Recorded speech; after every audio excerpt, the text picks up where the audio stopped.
পরিবারতান্ত্রিক রাজনীতির কারণে সমাজে বৈষম্য তৈরি হয়েছে। ধর্মের অপব্যাখ্যা আর দোহাই দিয়ে নারীকে ছোট করে দেখা হচ্ছে। রাজনৈতিক দলের নীতি নির্ধারণী পর্যায়ে রাখা হচ্ছে না নারীকে। আন্দোলনে তাদেরকে সামনে রাখা হয়, অথচ প্রয়োজন ফুরালে আর সামনে থাকে না। এমন তথ্য উঠে এসেছে বিভিন্ন রাজনৈতিক দল ও সংগঠনের প্রতিনিধিদের কথায়। ৭১-এর মুক্তিযুদ্ধ, ৯০-এর অভ্যুত্থান বা ২৪-এর গণ অভ্যুত্থান, সব ক্ষেত্রেই সামনের সারিতে ছিল নারীর ভূমিকা। কিন্তু অভ্যুত্থানের পর বিজয় অর্জিত হয়ে গেলেই বরাবরই সেই নারী চলে যায় পেছনের সারিতে। তাদের আর খুঁজে পাওয়া যায় না। এটা এখন এক ধরনের নিয়মে পরিণত হয়েছে।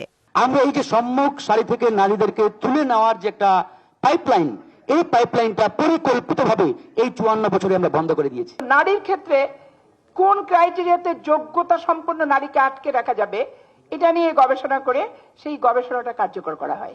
এটাই হচ্ছে বাস্তবতা।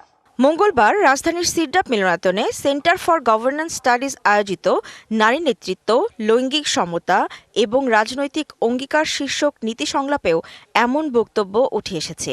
সংলাপে অংশ নিয়ে রাজনৈতিক ও বিভিন্ন সামাজিক সংগঠনের নেতারা তুলে ধরেন নারীকে পেছনে রাখার নানা কথা।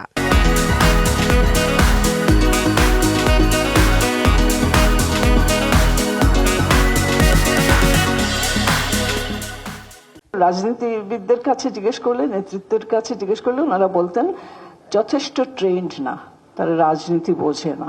এই লিবারেশন ওয়ারটা হয়, তারা স্ট্রেন গান, রাইফেল এগুলি নিয়ে যুদ্ধও করেছে। তাহলে নারীর ভূমিকাটা কতখানি ছিল, একটা পুরুষের ভূমিকা কতটুকু ছিল, সেটা আপনারাই বিবেচনা করে দেখবেন। নারীরা নির্বাচন করে উঠে আসতে পারে, সেজন্য রাজনৈতিক দলগুলোর মনস্তাত্ত্বিক পরিবর্তন প্রয়োজন বলে মত দেয়া হয়। ব্যক্তিগতভাবে আমি খুশি হতাম যদি আরো বেশি নারী নমিনেশন পেতেন, কিন্তু পার্টি মেন্টালিটি চেঞ্জ না হওয়া পর্যন্ত এটা ঠিক হবে না। নারীর সংখ্যা খুব কম, একে। দ্বিতীয়ত, যারাই আছে তারা কি আসলে পলিসি মেকিং এর জায়গাটায় নিজের দলেই কতটুকু আছে? বক্তারা বলেন, রাজনৈতিক দলে থাকলেও নীতি নির্ধারণী পর্যায়ে নারীকে রাখা হয় না। ধর্মীয়ভাবেও নারীর প্রতি নানা অবদমন চালানো হয়। আমরা যখন এই সমতার কথা বলছি, আমাদেরকে কোথায় আসলে দাঁড় করানো হয়েছে? টেকসই উন্নয়ন করতে হলে নারীকে তার যোগ্য নেতৃত্ব দিতে হবে। নির্বাচনের আগে আরেকবার চিন্তা করতে হবে সংসদে নারী নেতৃত্ব বাড়ানোর। এমনটাই উঠে এসেছে আলোচনায়। মানুষের সহজাত প্রতিভাকে বের করে আনা। Humaira Farooki, DBC news, Dhaka.